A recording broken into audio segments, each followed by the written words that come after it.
So welcome to this session with the title of Sustainability Reporting in a Geopolitical Context.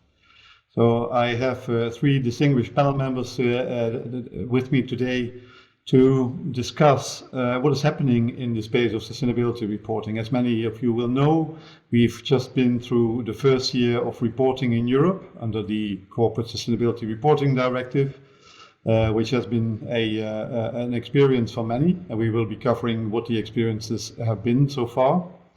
We will also be looking at what is changing because of the geopolitical developments that are taking place both in Europe and in the US and other parts of the world, and particularly the changing regulation under the title of the Omnibus in Europe, but also the dynamics in the US.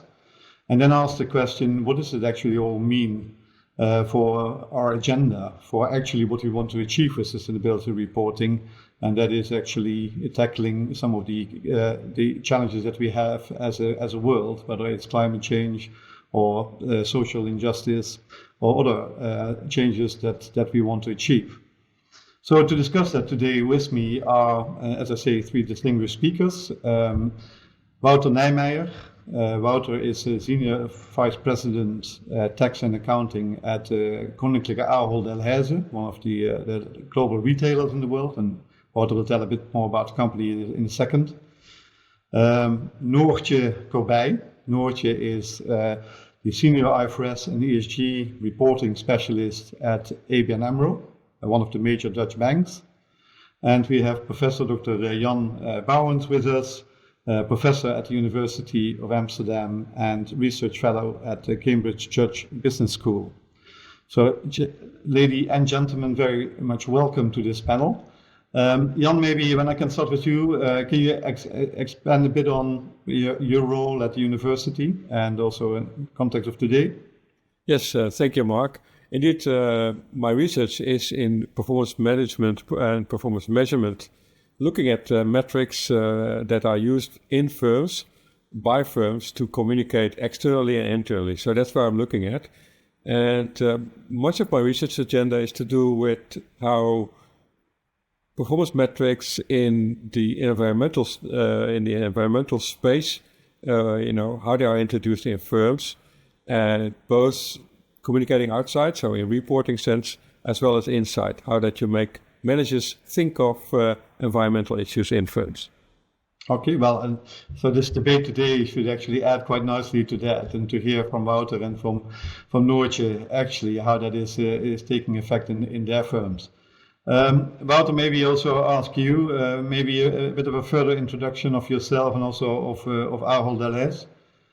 Sure, I can do that, Mark. So thank you, Mark, and thanks also for having me here to speak in this event.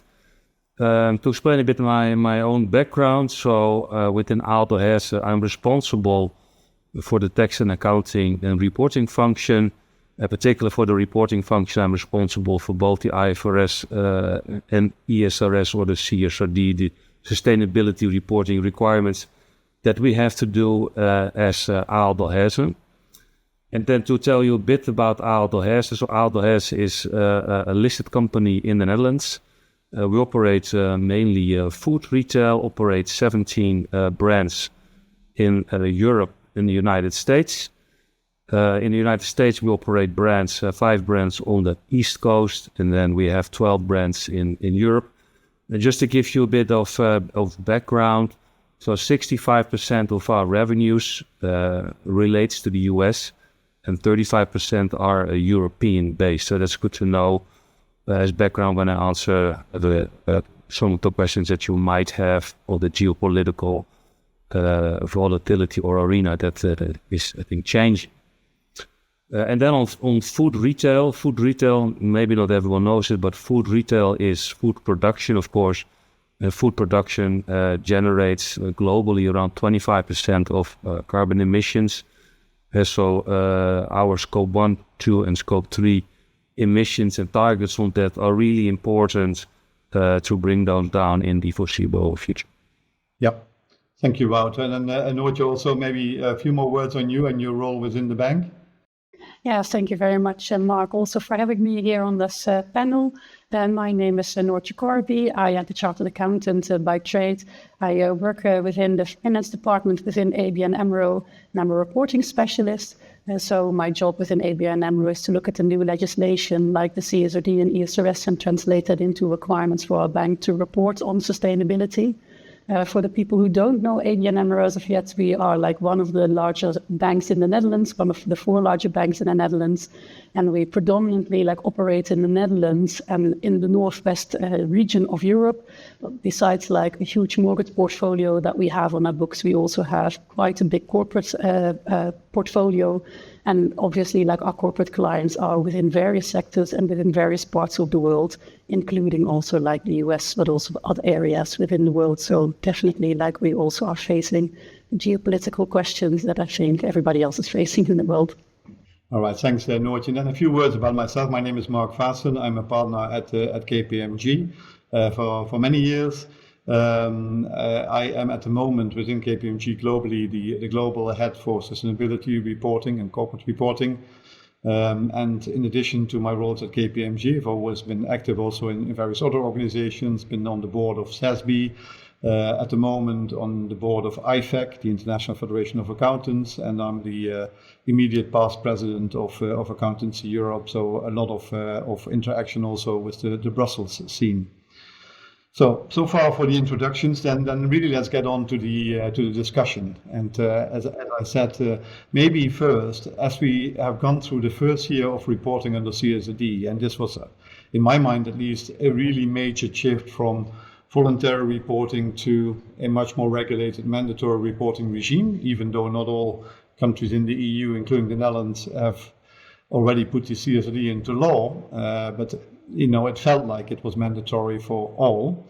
And be interested actually to hear from Noortje and from Wouter in particular what your experience has been. What have you learned from this exercise? What are your key takeaways? So maybe Wouter, if I may start with you. Sure. So that's a very good question, Mark, and we can go into many directions. But first to say, the CSRD implementation itself, I think, was quite a journey. I think we also called it a journey. And we started, I would say, 3 years ago. At that time, legislation was still unknown. I think that was one of the complicated parts in this project, that legislation came in very late in the process. So then actually late in the process, we actually knew where we were reporting on. So we started 3 years ago. Actually, we started with more a project to improve our data collection processes for ESG data. As Ahold has, we already reported, I think, for almost a decade on sustainability-related topics. And throughout these 3 years, we started with the real CSRD implementation. I think that was around 18 months ago. The difficulty in these kind of projects is that, first of all, you drive this from, let's say, your corporate organization, but you need to bring along all your brands. And like I stated in my opening, we have 17 brands, so I needed to onboard all the brands to report on KPIs. And very detailed data on KPIs, much more detailed than was in the past. So you asked me about learnings. I think that was your main question. And I would say the biggest learning is that you really need to link sustainability reporting to your strategy. So in 2024, Ahold has published an updated strategy. It's called the Growing Together strategy. It includes a huge component of sustainability. And I think in our process, we already worked on the CSRD implementation. And due to the way this came out, I would do in the future, make a much earlier link to your strategy. Because if you really report on things that really matters to you as a company, because it's part of what you believe your strategy should be going forward, that makes actually much easier, for example, to align the brand that I mentioned them to report on data, but also to pick and have the right assessment on what are your IROs, or your impact, risk and assessment, risk and opportunities assessment, really align it with your strategy. So I think that is for me the number one learning, that sustainability reporting should follow your own strategy. Yeah. May I ask a little question on that, Wouter? That is very, very interesting, I think, from a perspective. So we have legislation now, and if it wasn't for the legislation, would you have found the same issues that need attention from the firm and from which the firm actually benefits? Now you know it. That would have not have happened if there had been no legislation at all, right? Is this something that you would have found out yourself anyhow, in terms of the benefits that are created with the reports and the knowledge that you acquire from that, or is it something that is actually spurred, as it were, by the legislation?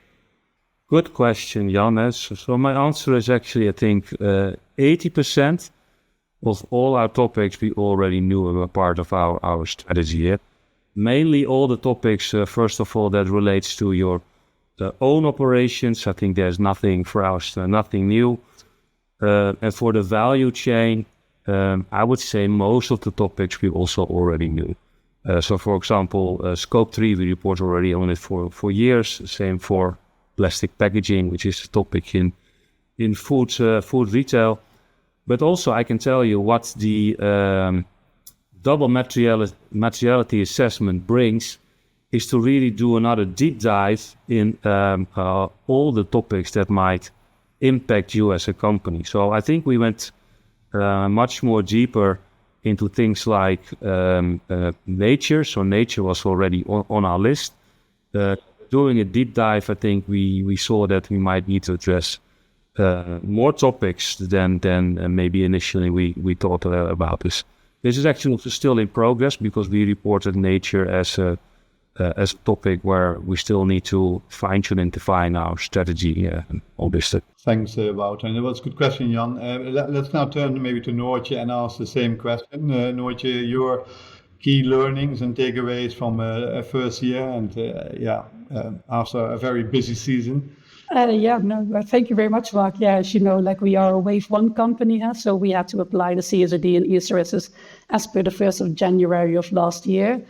This was not necessarily for us something new. We were already reporting under the NFRD, and we were actually the first bank worldwide who included an impact statement. So already from 2018 onwards, we already focused on sustainability reporting and looking into the impacts that we have as a bank, both on people and on nature. The same thing is that what Wouter is saying, that what Jan referring to is now we have legislation. So the legislation obviously creates a little bit more of a background or a framework that we have far much more to hang on to and to use also to steer our sustainability reporting. So there definitely was still some effort in implementing the CSRD and IFRS. So we also, similar as Wouter saying for Ahold Delhaize, we had to use some time to really get to grips with the requirements of CSRD and IFRS. Mainly also because CSRD and IFRS are sector agnostic, and it's for the banking industry from time to time a little bit more complicated because we are not a production company nor a retail company. So we predominantly have financial instruments that are linked to clients that have production and retail companies. And therefore you sometimes see that predominantly our impact is in our downstream, which is our clients and their value chain. And that is obviously a challenge for us. And for us, the CSRD and the IFRS is also not something standalone. So we also have to look into other legislation like the EU taxonomy, the SFDR, the due diligence directive that is also currently being under review on the omnibus. And we have, besides of that, still the prudential regulator, the European Banking Authority, together with the European Central Bank, who is obviously also providing us with input on sustainability. So CSRD is for us not standalone, but we're trying to look at it holistically from all of these types of regulations and see how do we make sure that we are transparent about the story, but that we also get the information from our clients that we need to report appropriately. Yeah. And can I ask, as Wouter said, that one of the key things is kind of the link with strategy. So how would you reflect on that for the bank? Is it something that is really being driven from the top? Yeah, for sure.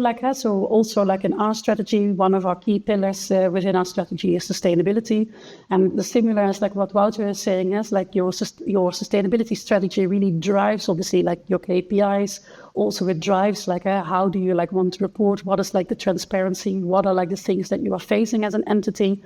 And that really links into your double materiality. And similar as what Wouter is saying, the CSRD's principle of double materiality and focusing on that, but also providing a whole list of potential topics and subtopics that might be important to you, made sure that we also delved in a little bit deeper to really question ourselves and how are we linked to impacts, how are we linked to risks and opportunities, all in the domain of sustainability.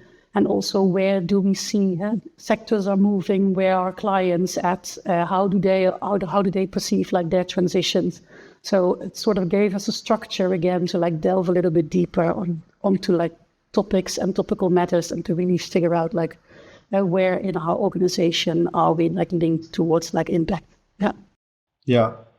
And Jan, go ahead. Yes. Yeah. I mean, so this is fascinating. So my question is so this, and it is to both Wouter and to you, Noortje. So all these transition activities and requiring investments that really can take quite a while, long term, to actually show financial effect. So how do you convince the decision makers, including shareholders, that this is a good idea to make these investments, right? Because they can also look at other investment that at a shorter term yield a result. And so how do you make sure that you get support for your investors that underlying all these investments? And Jan, if you say investments, you're talking about investments in the reporting itself, or the investments? No, the investments that underlie what you report on. So you're actually reporting on your emissions, right? Underneath, you have to make investments to actually make these numbers better over time. So how do you convince then the stakeholders that these are good investments? I think, if I might go first, Wouter, it's this is where a bank is obviously different from a retail and a production company. So right. We only have financial instruments on our balance sheet predominantly. So our buildings are definitely part of the bank, but they are already moving towards A-label buildings. What we have is predominantly loans on our banks or equity investments that we have in our counterparties.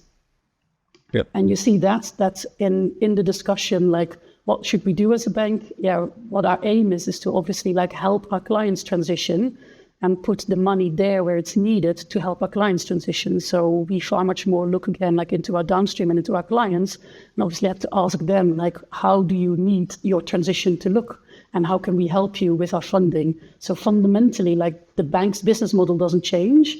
We provide funding to our clients. And then obviously we are focusing far much more now into funding transitional efforts of our clients. Right. And does it also actually go sustainability considerations into your loan decision making? Yeah, that does. So definitely that goes into consideration, both in accepting our clients and also monitoring our clients. But it also goes into our central risk management system, where we obviously are looking into all of the risks of the banks. That is also as per the requirements of our supervisor, who requires of us obviously to take on board the sustainability matters when we are providing financing. So that's definitely taken into account. And I could imagine, Jan, that there may be some trade-offs there as well between short and long term in these kind of decisions, right? So, and Wouter, I assume for a retailer that's even more so, because you have capex investments to make, right? Different from a bank. Yeah. So let me elaborate a bit, because I think it's maybe a good question with maybe a complicated answer. So when I look at investors, Jan, and probably you would refer to maybe shareholders that are investing in the company. Yes. First of all, it is good to know that there are quite some shareholders that has a huge interest also in making businesses long-term sustainable. But there's also could be a mixed bag. It could also be shareholders that would only go for a short-term profitability. But definitely our shareholder base with quite some investors that are really truly believing that you need to operate a sustainable business model going forward. I think this is typically maybe traditionally a topic about short-term and long-term. So let me elaborate a bit on that. First of all, I would say as a listed company, it is important when you publish your strategy that you also set financial targets and could also be non-financial targets that reach, let's say, a time horizon of maybe 3 to 5 years. We do this for 4 years going forward. So that gives an indication for shareholders what you're aiming for, so that they have information and when they believe the strategy that you're able to reach those targets in the company where they are going to invest in. What also is important when you set sustainability targets, some of them, they have a very a long-term duration, like reduction of your scope 1 and 2 or your reduction of scope 3 for carbon emissions. They all have a long-term duration. I think when you set those targets, what is really important is that you don't set these long-term targets, but also establish roadmaps with milestones that you know where do you want to be at a certain point in a time. Not so easy, because you also need to predict a bit the future and to see how innovation will also have an impact there. But if you do that, then you can also plan for these investments that you need to make in your strategic period in order to make your business more sustainable going forward. And I think it's the combination of all these elements that are really important. You need to do all these things right. If you set targets without a plan behind it, and you think it's really far out, I think then you just delay trouble. I think you will become in trouble at some point. Right. One brief more question. Thank you very much for this insight. And is it the case that the fact that you have this mandatory reporting now in place, is that actually helping to bring across this message about that you need to invest in this space, or is it neutral in that regard? So good question again. So I think it depends on the company. So okay. I think for us, the compliance side does not change how we do business. We already reported on sustainability for a decade. What you do when there is laws and regulation in place, you make businesses more comparable to each other because you report on the same framework. Yeah. And I think there you can make a difference. So you can see how we report. So Ahold can be compared now with Carrefour in France, a similar company, or Tesco in the UK, but also in the US, like companies like Kroger or Albertsons. And then also shareholders have something to choose on it, because like I said, there are shareholders that have also a significant interest in investing in companies that build sustainable businesses going forward. Yeah. Okay, thanks for this. I think, Wouter and Noortje, I mean, what you say resonates and is also consistent with a survey that KPMG did, my firm. We looked at some 270 CSRD reporters that have reported so far, mainly European companies. And a few findings there were also actually the link with strategy and how important that is. But on the other hand, also that because it was the first year and because it was actually so much that had to be done in such a short time, that maybe there was still a lot of focus on actually being compliant, and that the link with strategy was not always as well articulated in these reports as you would hope. And maybe going forward, this may be something that would deserve further attention. And then I think, Wouter, you said, right, it is a journey. So as you would have expected, there's quite a bit of divergence still. Divergence because obviously country flavors, and I can give an example of that, right? Because the implementation of the CSRD in each country is slightly different, and also just of how companies have interpreted things, right? So if you talk about the number of impacts, risks, and opportunities that have been identified, and for the audience, right, the number of IROs actually defines how many material topics in the end you're going to report on. So how much you're going to actually give the user. it varied from 100 IROs to, I think the lowest was 9. So you can see this whole range, and you would expect that, Wouter, you said, the benefit of all of this is comparability, that this comparability will actually hopefully still increase, as we have had the first year of reporting now out of the door. You can actually look at your peers. I assume, can I just, maybe ask for a very brief reflection on that? I mean, is that something that resonates with you? Wouter first, maybe, and then Noortje. So then, to understand the question, whether we will see that it's more comparable with each other? Yeah. We still see differences in practice? Well, I think we know actually that there's still room for improvement, quite a bit of room for improvement, right? So I think this is quite normal. I think if I compare to maybe the biggest comparison is the IFRS implementation in 2005 in Europe. Also, we saw in the first few years there are still different interpretations, and it takes a few years to settle the dust and to make it more comparable. I think in the end, companies will compare each other in their industry. Yeah? So I can tell you what we do. Like I said, we will compare ourselves to our European peers, and I can also guarantee you that our Europeans will compare with us. So we have around, I think that's a bit over 40 IROs. I think some of our peers have a bit more, some of the peers have a bit less, but I think in a few years from now, you will see that most of these topics will be very, very similar if you operate in the same industry. That just takes a few years. We just have 1 year of implementation. I think it's too early to say. Yeah, we have a huge different world at one stage. Yeah. And Noortje, your reflection on that, I think it is in the end, as I said, maybe still been quite a challenge to just comply. And there were very few modified assurance reports, by the way, which means that most companies got there in the end, right? Because there were not many where the assurance provider had to say this is not compliant. But on the other hand, then it's a question, right? Are we actually really achieving what we want to achieve? Because reporting is obviously only a means to an end. So your reflection on that. Yeah, I think everybody in the wave one setting of implementing CSRD and IFRS was quite aware that we had the short time to implement things, and was quite aware that we were all on a journey. So both we ourselves as preparers, but also auditors, stakeholders alike are also still finding their feet in the sustainability reporting. So I think everybody's looking at each other as in let's try and do this to the best of our abilities, and let's learn from each other.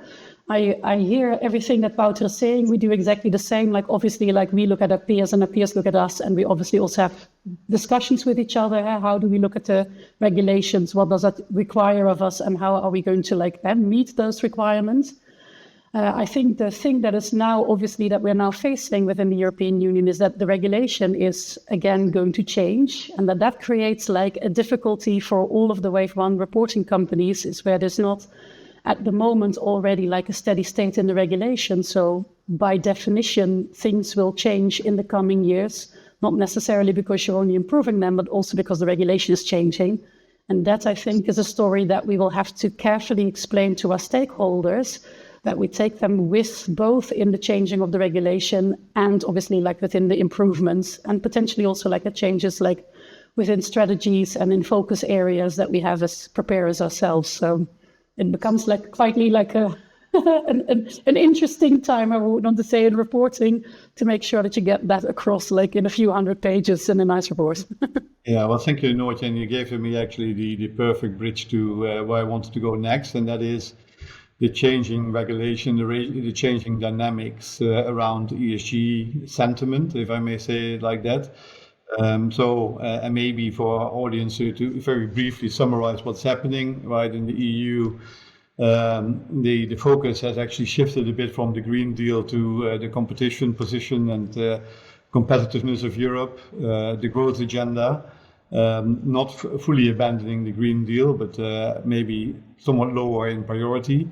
Part of the solution that they have come up with is indeed saying, okay, well, we have maybe gone too far in putting burden on companies with ESG reporting, so we may need to reduce that burden. And that's also for wave one companies. So we would actually look at the standards again and to reduce those and simplify those. That's one part. But the second part is also maybe we should not actually ask all companies that initially were foreseen under CSRD and that extended to about 55,000 to continue to report under CSRD. And there are a number of proposals out there, as many of you are aware.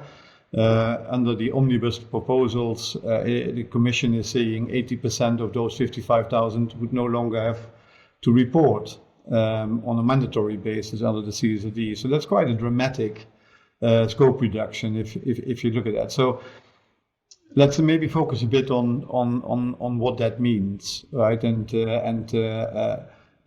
What's your actually reaction to, let's say, that whole sentiment shift? And again, Wouter, if I may start with you, right? And also maybe reflect a bit on what does it do for a company like yourself if peers don't have to report anymore, or if value chain companies do not have to report anymore. So how does it impact you? Yeah. So let me first explain that like I started my introduction, that in our business, 65% is based in the US. So for 65% of our company, the value chain in the United States was not in scope of the CSRD or the CS, going forward, the CS triple. So we already know this phenomenon that not everyone is on the same reporting frame.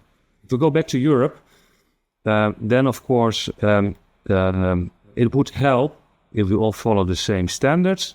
It would help to collect particular data for the value chain related IROs. But having a scope reduction, I think it's not a bad thing or something to concern about. This actually already also exists in financial reporting. There are many other companies, smaller companies that have less reporting requirements, also less governance requirements than a listed company. So by itself, I think it's not really a problem. If you look at our company, the challenge, of course, is about data collection in the value chain. I think the reduced CSRD requirements would give you the opportunity to really look again to your DMA assessment, to look again to your value chain topics, whether all of them are equally relevant, I would say. And then in general, we work with probably for 80-90% with other big players, like in Europe, a Unilever or a Procter & Gamble, companies that report on the same kind of frameworks. So I don't see this as a big issue for data collection. I do still see that data collection within the value chain is a topic on its own. But the scope reduction will not have a significant impact on that for all these smaller entities. Okay. And Noortje, how is that? Thanks, Wouter. How is that for a bank then? Because you provide finance to a lot of these companies that are now going to fall out of the scope of the CSRD. So how will you get the information?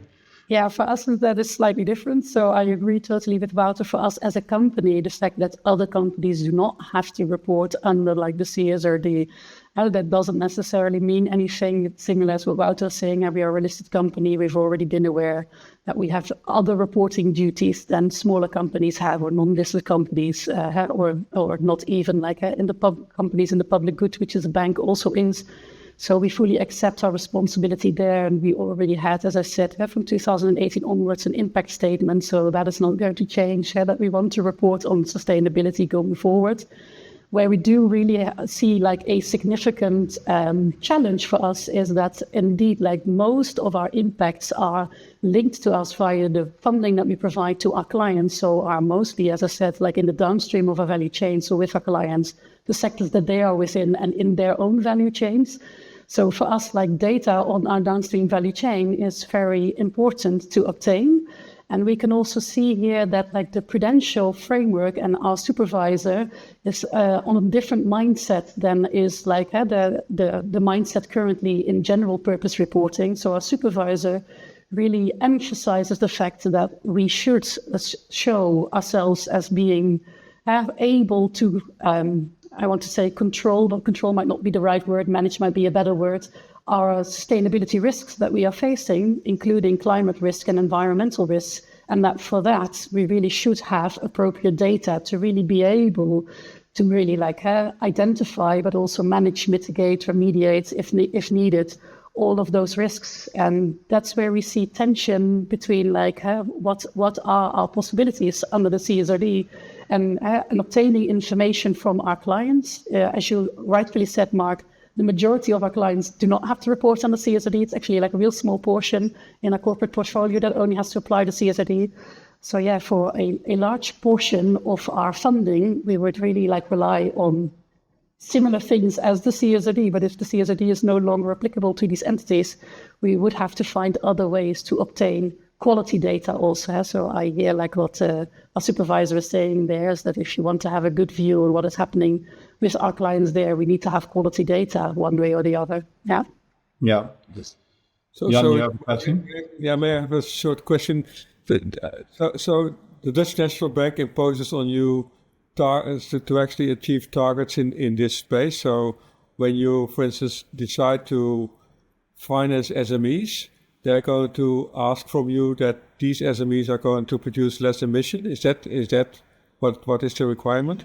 Yeah, the requirement is not on our clients, the requirement is on us, but the only way that we can reduce things like emissions is via our clients, because predominantly where our impacts lie, so also for climate change and emissions, is with our clients. And with the funding that we are providing with our clients, we are linked to those emissions. So we have to be able to show that our funding is supporting, obviously, a transition towards a net zero economy. And that is obviously why we need data from those clients. So the targets are set to the bank themselves and the risks that we face, because obviously besides the emissions itself, we also therefore face really typical prudential risks like credit risks and market risks and liquidity risk. And we are obviously asked to manage those risks as well. But that all comes from knowing our clients very well, and we know our clients very well, but now also knowing the value chain of our clients very well. So yeah, that's why we look at preparers like Wouter is, and also asking them to give us the information that we need. So that makes it complicated from time to time for us. Yeah. Yeah. So sorry, go ahead, Jan. You go ahead. Well, I just wanted to add that there's also some good news to both of you, Noortje and Wouter, from research, because from research, so before that the legislation was implemented. So between 2014 and 2023, when you look at the 600 biggest firms in Europe, what you actually see is that the front runners in the ESG space were actually followed by the trailers. So the way that they report, the trailers and the front runners, right, are becoming more lookalike each other. So indeed, what you refer to, Wouter, that the others have to follow, actually happens already, as we speak, irrespective of legislation. Yeah. I think also that, Jan, is we are talking now about reporting, but in essence, the reporting is used to really obtain data to show a problem that we all are facing. And that's obviously the problems of climate change and the problems of human rights. So I think that is also far much more on the forefront of quite a few companies, also companies that do not fall under CSRD or IFRS requirements. They are still facing similar problems. And so the European Commission has also some proposals in this regard. They have said, well, we actually, for those that are going to be outside of the scope of the CSRD, they should not be over-asked by the leaders in the value chain, if you like, the top of the ones who are driving the value chain. So they have now come up with a solution saying there should be a voluntary SME standard that these companies can apply, and that would be kind of a maximum reporting standard. So actually, this is the maximum that you can ask from a company that is not falling under the CSRD, right, based on this voluntary SME. At the moment, it only has the status of a recommendation from the European Commission, came out last week. And I think this will still be subject, of some of the negotiations that are taking place under the omnibus. But maybe, just a reflection from you. If you have an opinion on this, do you actually think that this is going to work? Is it going to be effective to have a cap on what companies can report, and is that going to impact you? Yeah, so the VSME cap, as it is called, definitely obviously has an effect on us. At the moment, it's being phrased as a cap for reporting purposes only. Yeah? So we are the basically proposal of the European Commission is like, don't over ask like smaller entities within your value chain if you need it for reporting purposes. But obviously, as a bank, we don't only need it for reporting purposes. We need it for risk management purposes far much more, and like steering towards net zero together with our clients. And in that domain, like you are far much more talking about due diligence. So you're also looking at the due diligence directive that is being like renegotiated at the moment as part of the omnibus. And it's very interesting to see there that there's also debates going on as to like how do you do appropriate due diligence and what are the types of questions that you ask your clients.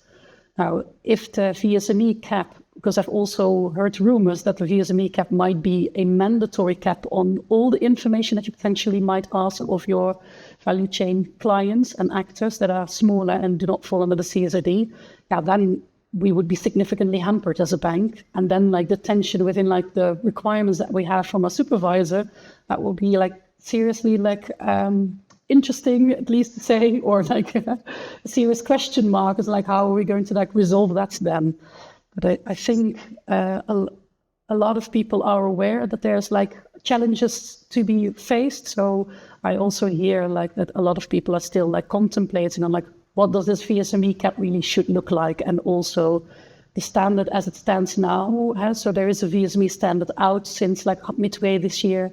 That it doesn't necessarily is very fit for mid-cap companies. So that there's also still question marks and like, maybe we should like go back to the drawing board and really contemplate on like, what does this mean, a real VSME cap? Yeah. Wouter, you Well, I'm not the expert in this area, like Noortje, because I really did not study the VSME, so apologies for that. But let me give some reflection on how I look at it.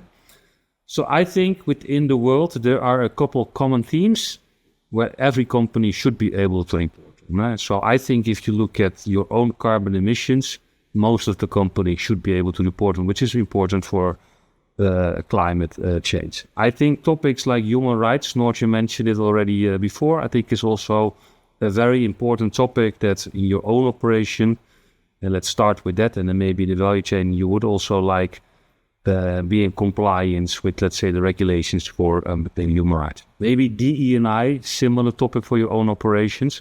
So I would expect that all these smaller entities are at least able to report on these topics.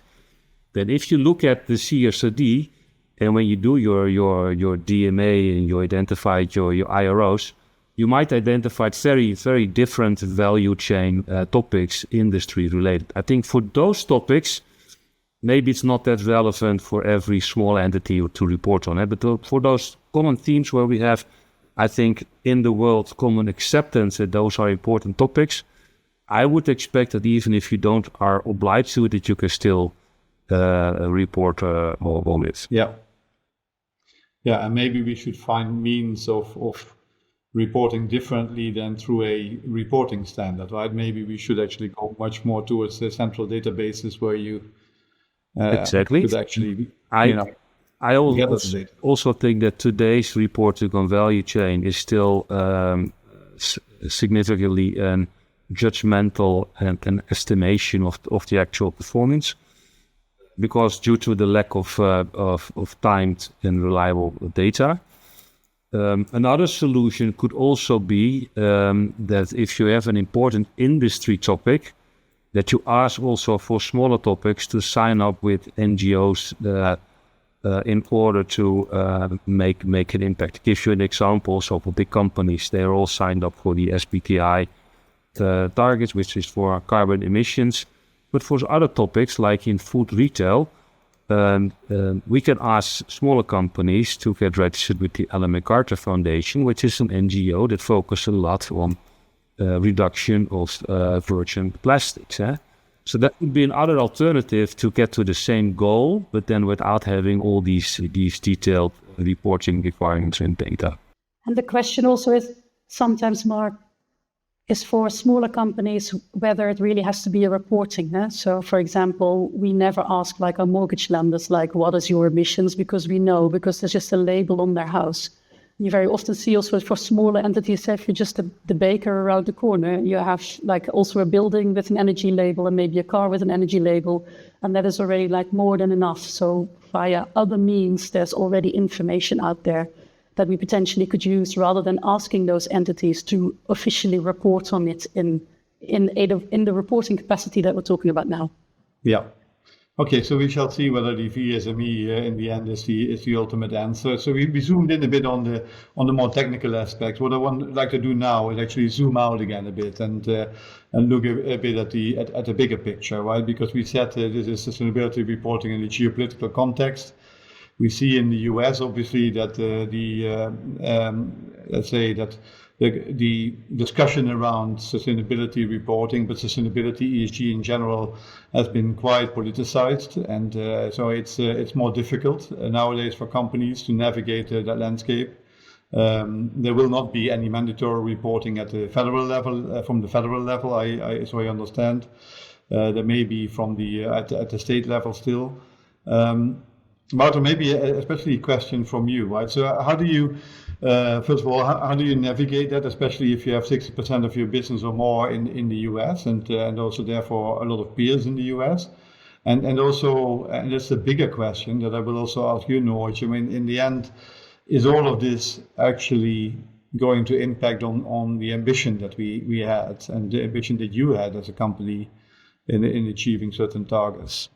Big question. Yeah. Wouter, you first. Yeah, well, it's really a big question, and it's complicated, because you refer to the United States, to the US, but first of all, it's fair to say that the United States is also a country which is divided. It's not, let's say, 100% of the population will all go in the same direction. But it's also fair to say, if you compare to a year ago, there is a change. You see maybe more investors.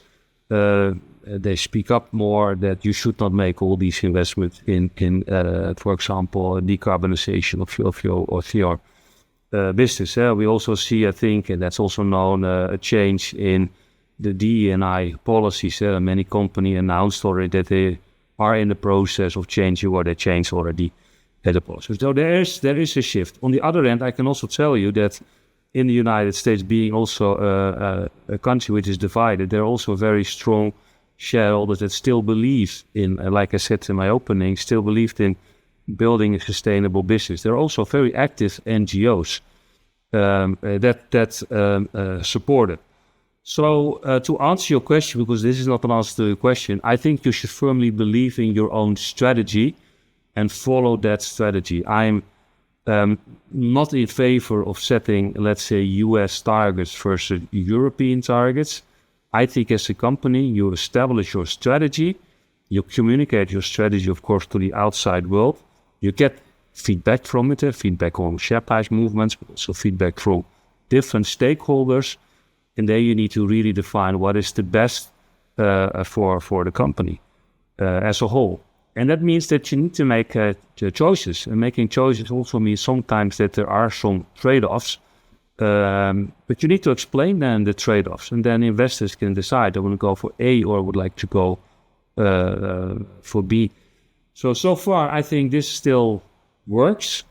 But I can also tell you that in a company where 65% of the business is US related, that there are some other discussions than we had maybe a few years ago, because sentiment changed a bit, I think, to a few years ago.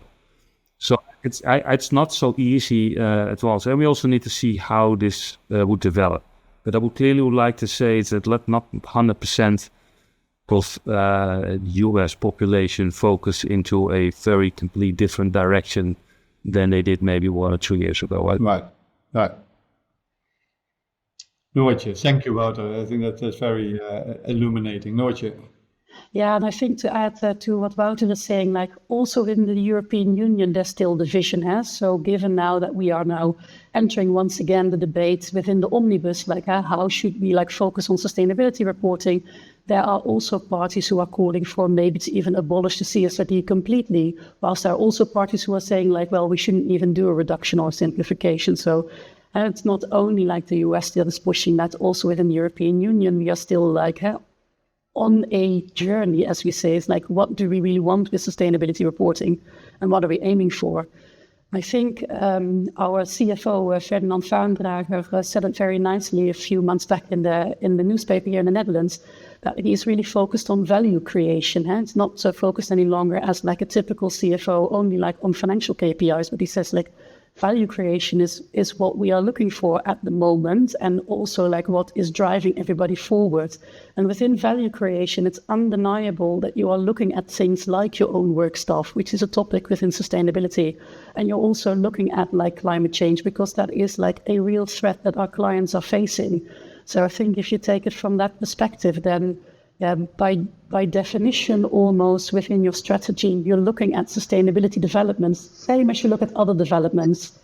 I think what also creates like a little bit of a question mark is that besides like how should we deal with sustainability, there's also new tensions, like the war tensions that we have in various countries. And there's also asking of us, what does that mean? And is that then part of sustainability and sustainability strategy?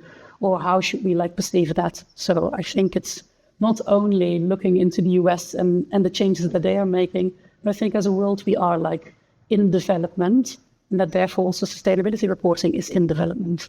Yeah, I think that's a great answer, and I think it's indeed right. I mean, it comes back maybe also to what Wouter said in the very beginning, right? So it's the link to strategy. So in the end, if we focus on really how we can use this to innovate and to drive a growth agenda, you could actually maybe achieve both, right? You could achieve, first of all, a better world, but also, especially also just still, a better place for your stakeholders. So I think, but maybe the pace of change, Wouter, that's what I certainly take from your answer, may be adjusted somewhat as a result of all of this, right? And so the ambition maybe is somewhat more realistic in certain aspects as well, but hopefully not completely forgotten. I don't know, Jan, do you have any either suggestions or questions on this respect? Because this is the big question, I guess, right?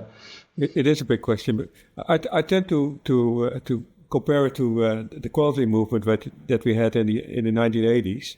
But originally, the car manufacturers in the US said this is impossible. We cannot have zero defects production. That is just impossible. While in Japan, it was already shown that it was possible, and they followed suit. And as a consequence, right, the use of raw materials reduced, and so the whole production became more efficient in that respect. Same is true, and that's why it is so important to connect the decision that you make to your strategy. Same is true for the business models in firms, right? If they are able to produce, with less environmental impact, negative impact, right? That is going to benefit them as well over time.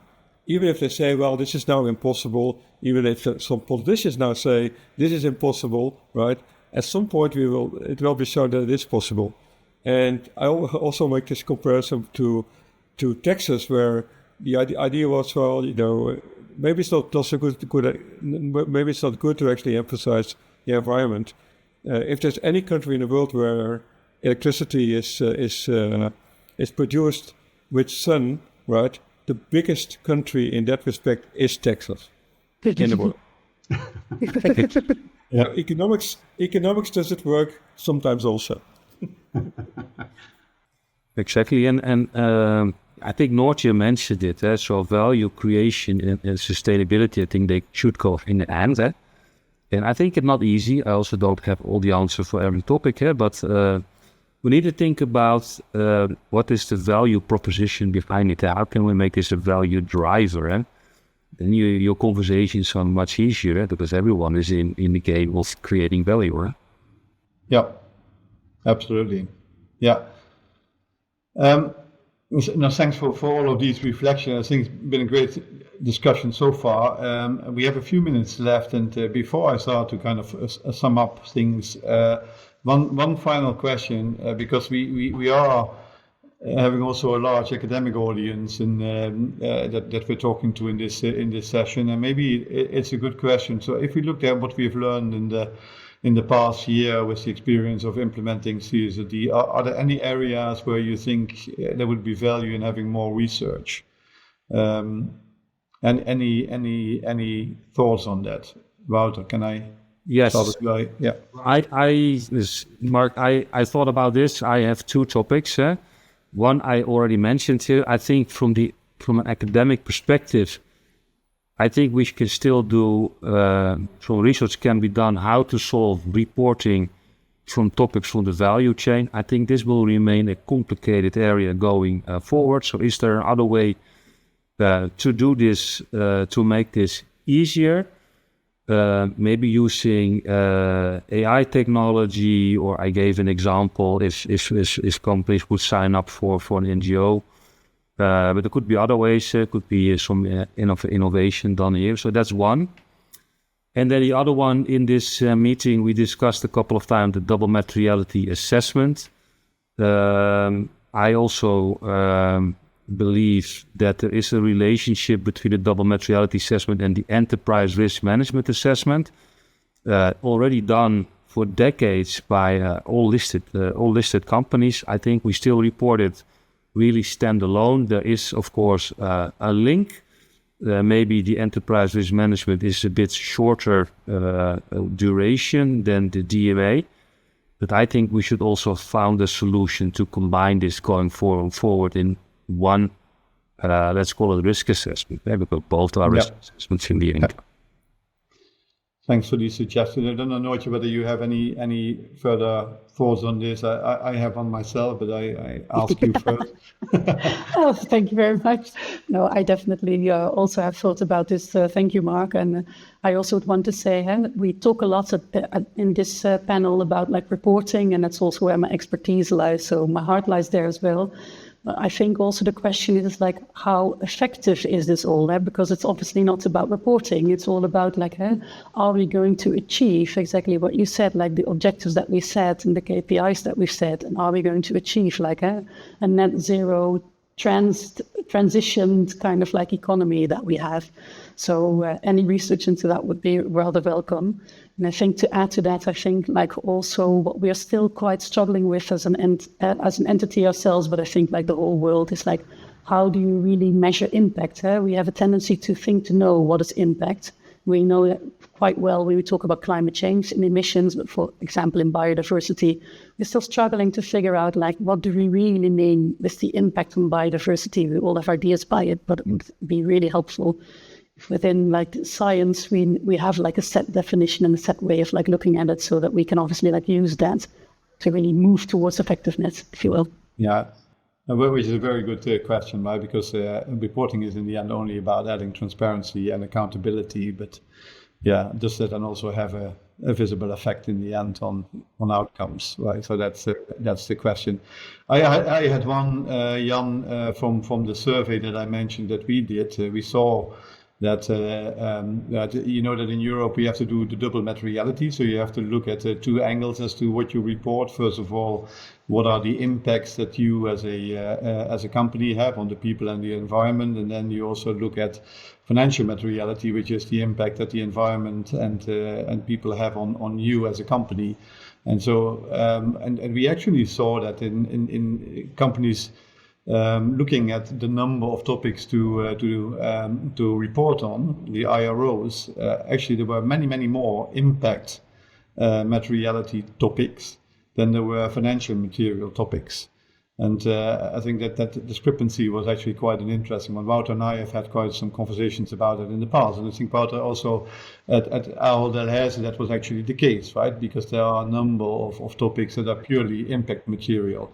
And I think that there would be really an interesting area for research as to why that is, and how we could actually improve the assessment of impact materiality, because I think it's still an area where companies and also auditors are still struggling a bit, given the discrepancies that we have seen in the number of impacts.